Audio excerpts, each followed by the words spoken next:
나무를 심은 사람 장지호노 즈음. 약 40여 년 전의 일이다. 나는 여행자들에게는 거의 알려져 있지 않은 고산지대로 먼 여행을 떠났다.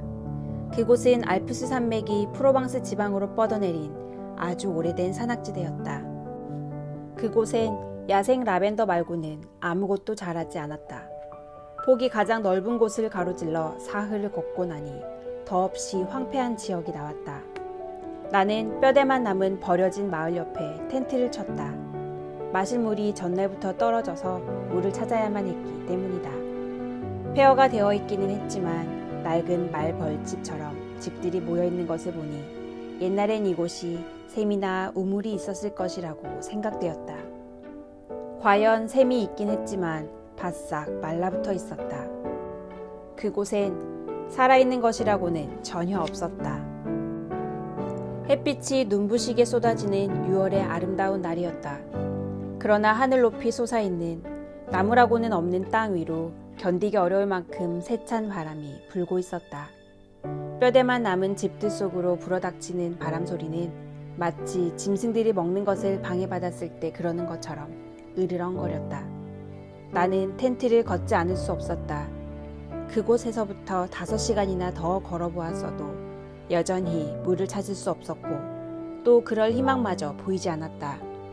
모든 것이 똑같이 메말라 있었고 거친 풀들만 자라고 있었다. 그런데 저 멀리에 작고 검은 실루엣 하나가 서 있는 것 같았다. 나는 그 모습이 홀로 서 있는 나무의 둥치가 아닌가 착각했다. 혹시나 하고 그곳을 향해 걸어가 보니 그것은 한 양치기였다. 그의 곁에는 양 30여 마리가 뜨거운 땅 위에 앉아 쉬고 있었다. 그는 나에게 물병을 건네주었다. 그리고 잠시 후 고원의 우묵한 곳에 있는 양의 우리로 나를 데리고 갔다. 그는 간단한 도르래로 깊은 천연의 우물에서 아주 좋은 물을 길어 올렸다. 그 사람은 말이 거의 없었는데 그것은 고독하게 살아가는 사람들의 특징이었다. 하지만 그는 자신에 차있고 확신과 자부심을 갖고 있는 사람으로 느껴졌다. 온통 헐벗은 이런 황무지에 그런 사람이 살고 있다니 뜻밖이었다. 그 양치기는 오두막이 아니라 돌로 만든 제대로 된 집에서 살고 있었다. 그 집의 모습으로 보아 그가 이곳에 와서 망가진 집을 어떻게 혼자 힘으로 되살려 놓았는지를 짐작할 수 있었다. 지붕은 튼튼했고 물이 새는 곳도 없었다. 바람이 기와를 두드리면서 내는 소리가 마치 바닷가의 파도 소리 같았다. 살림살이는 잘 정돈되어 있었다. 그릇은 깨끗했고 마루는 잘 쓸어져 있었으며 총도 잘 손질되어 있었다. 불 위에서 수프가 끓고 있었다. 그때서야 나는 그가 산뜻하게 면도했다는 것을 알아차렸다. 옷에는 단추들이 단단히 달려있으며 눈에 띄지 않게 옷이 세심하게 기워져 있다는 것도 알 수 있었다. 그는 내게 수프를 떠주었다. 그의 개 또한 주인처럼 조용했으며 살살대지 않으면서도 상냥하게 굴었다. 나는 그 집에서 그날 밤을 묵어야 한다는 것을 알게 되었다. 가장 가까운 마을이라 해도 하루하고 반나절을 더 걸어야 했기 때문이다. 나는 이 지역에는 마을이 드물다는 것뿐만 아니라 그 마을의 사정도 잘 알고 있었다. 그곳에는 숯을 만들어 파는 나무꾼들이 살고 있었다. 사람들이 힘들게 살아가는 곳이었다. 여름이나 겨울이나 견디기 어려운 날씨 속에서 달리 벗어날 곳을 찾지 못한 채 서로 부대끼며 이기심만 키워갈 뿐이었다. 그들은 끊임없이 그곳을 벗어나기를 바라면서 부질없는 욕심만 키워가고 있었다. 남자들은 마차에 숯을 싣고 도시로 갔다 돌아오곤 했다. 아무리 굳센 사람이라 할지라도 끊임없이 되풀이되는 좌절을 이기지 못하고 무너져 버렸다. 여인들의 마음속에서도 원한이 끓고 있었다. 사람들은 모든 것을 놓고 경쟁했다. 숯을 파는 것을 두고 교회에서 앉는 자리를 놓고서도 경쟁했다. 선한 일을 놓고 악한 일을 놓고 그리고 선과 악이 뒤섞인 것을 놓고 서로 다투었다. 바람 또한 쉬지 않고 신경을 자극했다. 양치기는 조그만 자루를 가지고 와서 도토리 한 무더기를 탁자 위에 쏟아놓았다. 그는 도토리 하나하나를 아주 주의 깊게 살펴보더니 좋은 것과 나쁜 것을 따로 골라놓았다. 도와주겠다고 했으나 그는 자기가 해야 할 일이라고 말했다. 사실 그가 그 일에 기울이는 정성을 보고 나는 더 고집할 수 없었다.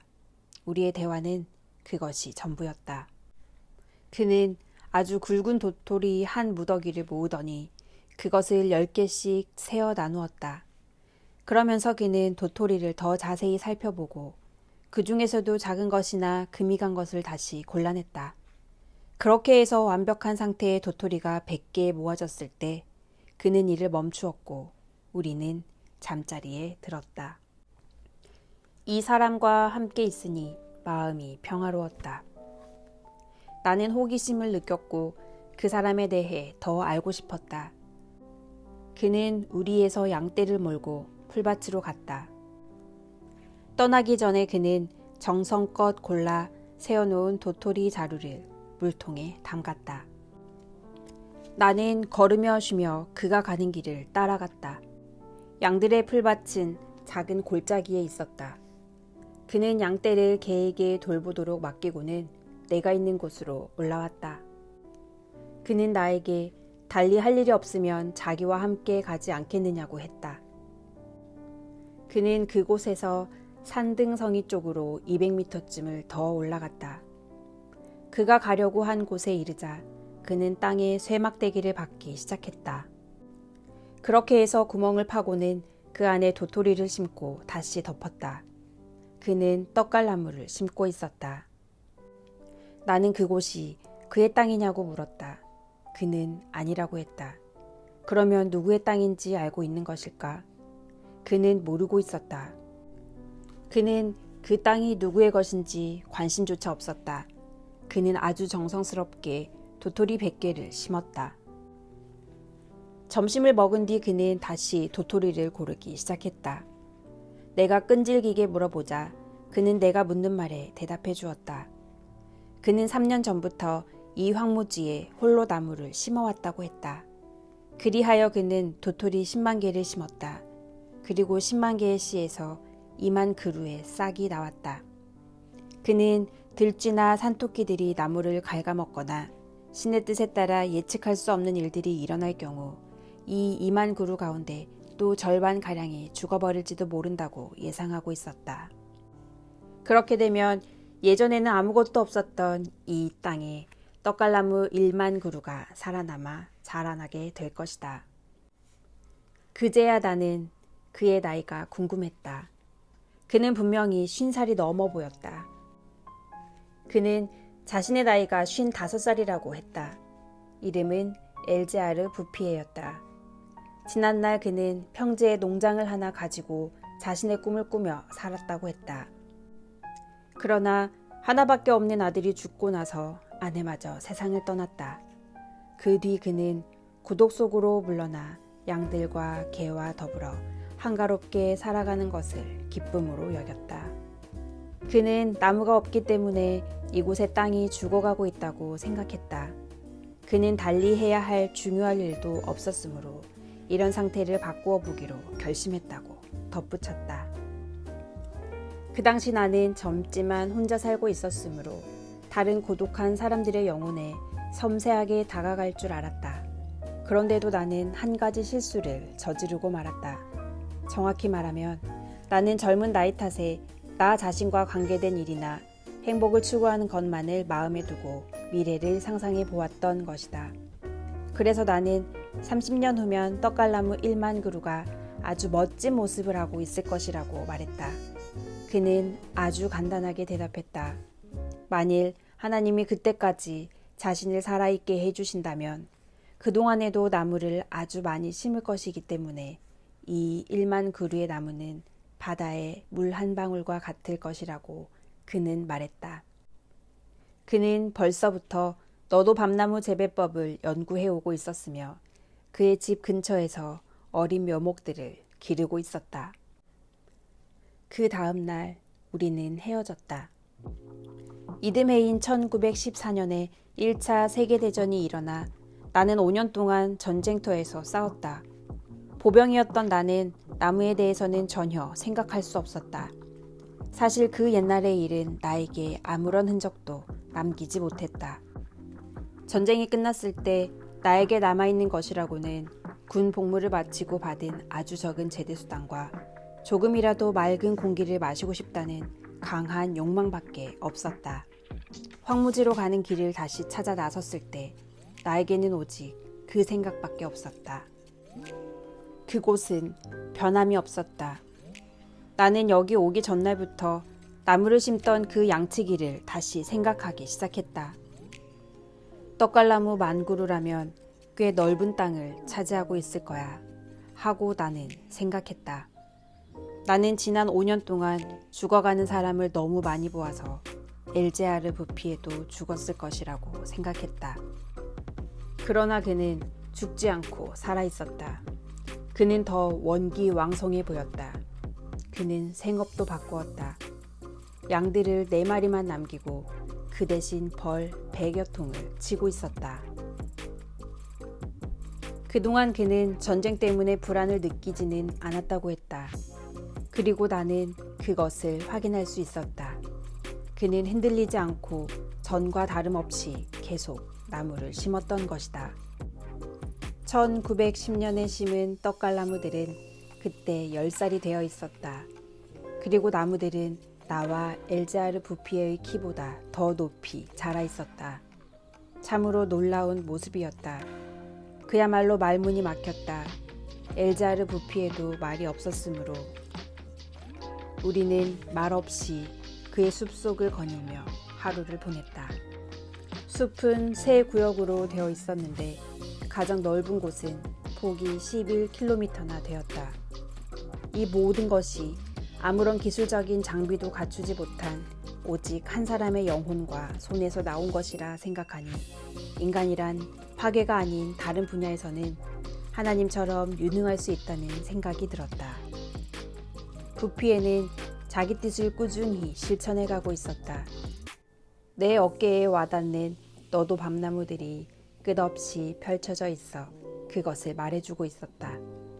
떡갈나무는 들쥐나 토끼들에게 갉아먹힐 나이를 지나 빽빽하게 자라나 있었다. 만약 신이 이 창조물을 파괴하려는 뜻을 갖고 있다면 앞으로는 태풍의 힘을 빌려야 할 것이다. 그는 훌륭한 자작나무 숲도 보여주었다. 5년 전, 그러니까 1915년 내가 베르딩에서 싸우던 시기에 심은 나무들이었다. 땅속에 습기가 있을 것이라고 예상했던 골짜기마다 자작나무를 심었던 것이다. 자작나무들은 젊은이처럼 부드러웠고 아주 튼튼하게 서 있었다. 창조란 꼬리를 물고 새로운 변화를 가져오는 것 같았다. 하지만 알자르 부피에는 그런 데에는 관심이 없었다. 아주 단순하게 자신이 할 일을 고집스럽게 해나갈 뿐이었다. 마을로 다시 내려오다가 나는 개울에 물이 흐르는 것을 보았다. 사람들이 기억하는 한 그 개울은 언제나 말라 있었다. 자연이 그렇게 멋진 변화를 잇따라 만들어내는 것을 나는 처음 보았다. 아주 오랜 옛날에는 이 말라붙은 개울에도 물이 흐르고 있었다고 한다. 바람도 씨앗들을 퍼뜨려 주었다. 물이 다시 나타나자 그와 함께 버드나무와 갈대가, 풀밭과 기름진 땅이, 꽃들이, 그리고 삶의 이유 같은 것들이 되돌아왔다. 그러나 그 모든 변화는 아주 천천히 일어났기 때문에 습관처럼 익숙해져서 사람들에게 아무런 놀라움도 주지 못했다. 산토끼나 멧돼지들을 잡으려고 이 적막한 산속으로 올라온 사냥꾼들은 작은 나무들이 무성하게 자라고 있는 것을 분명히 보았으나 그것을 그저 땅이 자연스럽게 부리는 변덕 탓이라고만 여겼다. 그래서 아무도 부피해가 하는 일에 간섭하지 않았다. 사람들이 그가 한 일을 의심했다면 그의 일에 회방을 놓았을 것이다. 사람들은 그를 의심할 수 없었다. 마을 사람들이나 관리들이나 누군들 그처럼 고결하고 훌륭한 일을 그렇게 고집스럽게 계속할 수 있다고 어찌 상상이나 할 수 있었겠는가. 1920년부터 나는 1년에 한 번씩 엘자르 부피에를 찾아갔다. 그동안 나는 그가 시리에 빠져 있거나 자신이 하는 일에 대해 의심을 품는 것을 전혀 본 적이 없었다. 그러나 그가 겪은 시련은 누구도 알지 못할 것이다. 나는 그가 겪었을 좌절에 대해서는 깊이 생각해 보지 않았다. 그러나 그와 같은 성공을 거두기 위해서는 많은 어려움을 이겨내야 했을 것이고, 그러한 열정이 확실한 승리를 거두기 위해서는 절망과 싸워야 했으리라는 것을 쉽게 상상할 수 있다. 한때 엘자르 부피에는 1년 동안 1만 그루가 넘는 단풍나무를 심었으나 모두 죽어버린 일도 있었다. 그래서 그 다음 해에는 단풍나무를 포기하고 떡갈나무들보다 더 잘 자라는 너도 밤나무를 심었다. 하지만 이런 특별한 인격을 가진 사람을 더 깊이 이해하려면 우리는 그가 홀로 철저한 고독 속에서 일했다는 것을 잊어서는 안 된다. 1933년엔 숲을 보고 깜짝 놀란 산림 감시원이 엘자르 부피에를 찾아왔다. 이 관리는 천연의 숲이 자라는 것을 위태롭게 할지도 모르니 집 밖에서는 불을 피워서는 안 된다고 이 노인에게 경고했다.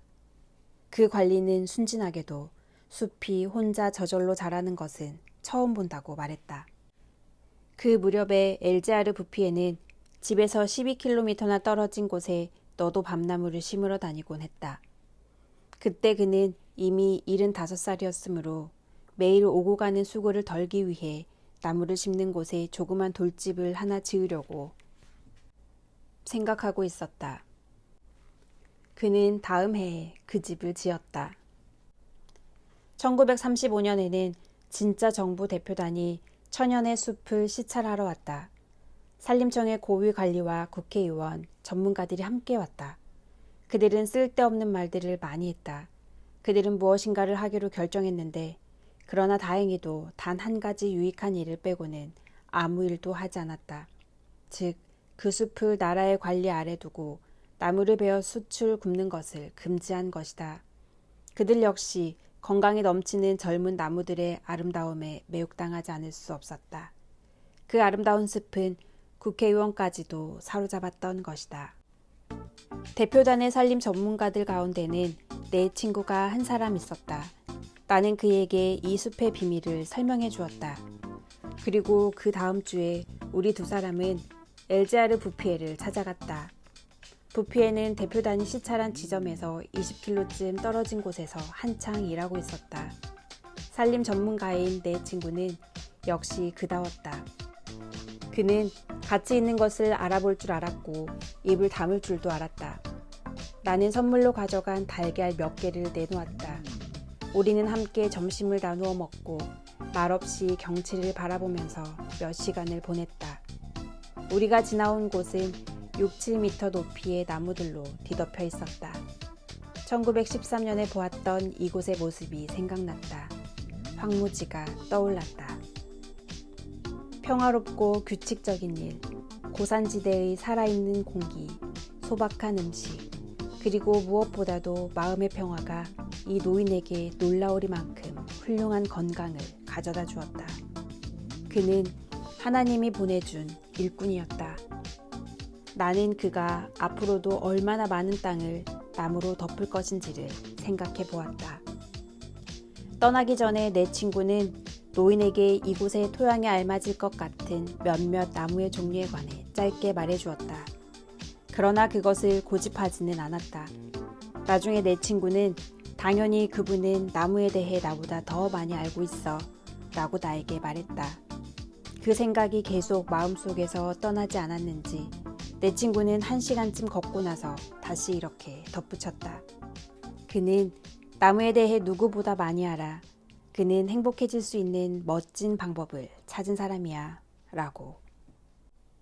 이 산림 전문가 덕분에 숲만 아니라 엘자르 부피의 행복도 지켜줄 수 있었다. 내 친구는 숲을 보호하기 위해 산림 감시원 3명을 임명했고 이들에게 겁을 주어 숯을 굽는 사람들이 뇌물을 주어도 흔들리지 않도록 단단히 일러주었다. 엘제하르 부피의 숲은 1939년에 일어난 2차 세계대전 때 심각한 위기를 맞았다. 그 당시에는 많은 자동차들이 목탄가스로 움직였기 때문에 나무가 항상 모자랐다. 그래서 사람들은 엘제하르 부피에가 1910년에 심은 떡갈나무들을 베기 시작했다. 그러나 다행히도 이 숲은 도로에서 너무 멀리 떨어져 있어서 경제적이지 않은 것으로 드러났다. 그래서 사람들은 그 숲을 포기했다. 그러나 부피에는 아무것도 알지 못했다. 그는 그곳에서 30km 떨어진 곳에서 평화롭게 자기 일만 묵묵히 계속하고 있었다. 그는 1914년의 전쟁에 마음을 쓰지 않았던 것처럼 1939년의 전쟁에도 마음을 쓰지 않고 자기 일을 계속했다. 내가 마지막으로 엘제하르 부피에를 만난 것은 1945년 6월이었다. 그때 그는 87살이었다. 나는 그 옛날의 황무지로 가는 길을 다시 찾아갔다. 전쟁이 나라를 황폐하게 만들었는데도 이제는 뒤랑스강 계곡에서 산으로 버스가 다니고 있었다. 나는 옛날 내가 걸어갔던 곳이 어디인지 더 이상 알아볼 수 없었다. 버스가 비교적 빨리 달렸기 때문이 아닌가 생각했다. 그곳은 처음 와보는 곳 같았다. 마을 이름을 듣고 나서야 내가 그 옛날에 황량했던 땅에 와 있다는 것을 알았다.